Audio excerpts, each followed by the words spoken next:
وہ تقدیر کی بات ہی ہوگی۔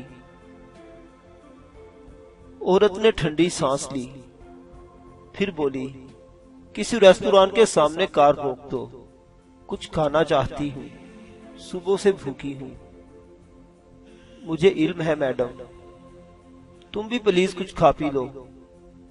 بعض اوقات ایسے دنوں کا آغاز ہوتا ہے اور انسان سوچ بھی نہیں سکتا کہ آج کا دن اس کے لیے کس قدر ہنگامی ہوگا۔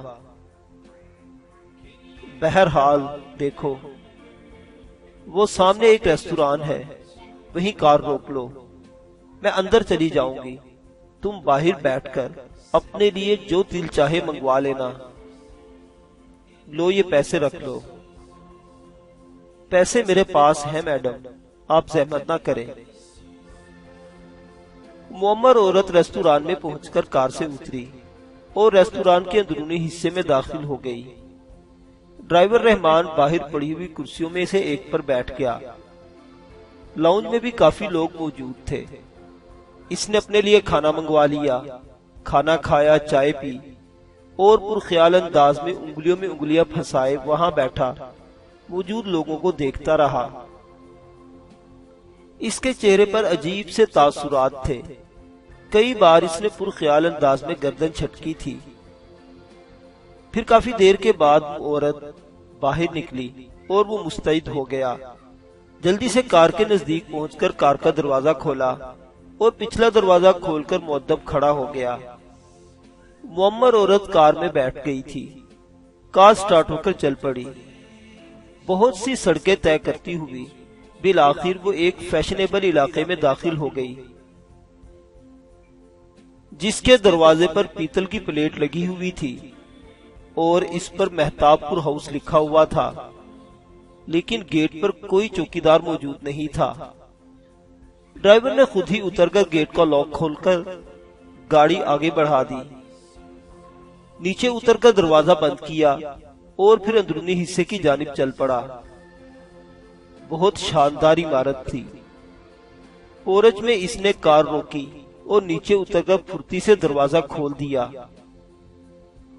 یوں لگتا تھا جیسے اس عمارت میں ان دو افراد کے علاوہ اور کوئی نہ رہتا ہو۔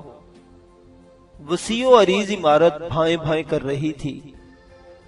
باہر کی روشنیاں بجھی ہوئی تھی، اندر بھی گہرا اندھیرا چھایا ہوا تھا۔ ڈرائیور نے چابی کی مدد سے گیٹ کھولا اور اندر پہنچ کر روشنی کر دی۔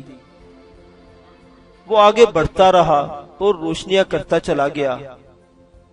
معمر عورت ایک بیڈ روم کے دروازے پر پہنچ کر رکی اور اس نے پلٹ کر ڈرائیور سے کہا، تم بھی اب آرام کرو، پریشانیوں کے یہ لمحات دیکھو نہ جانے کتنے طویل رہتے ہیں، اور سنو، سکون سے سو جانا، صبح ہو سکتا ہے کہ ہم تازہ ذہن کے ساتھ مشورہ کر کے کچھ اور نئے فیصلے کر سکیں۔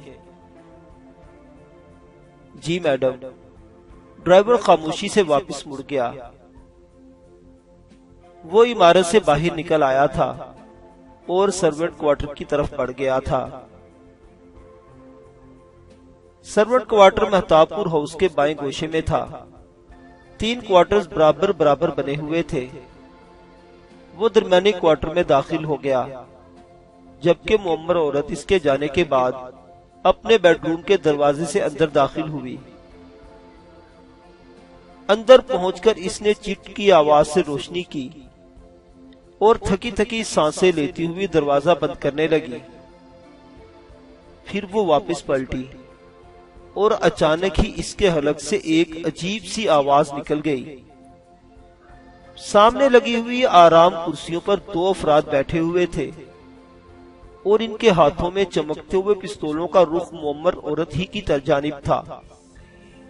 معمر عورت کی آنکھوں میں خوف و دہشت سے پھٹ گئی اور وہ منہ پھاڑے انہیں دیکھتی رہی۔ اس کے بدن پر ہلکی ہلکی لرزشیں طاری ہو گئی تھی۔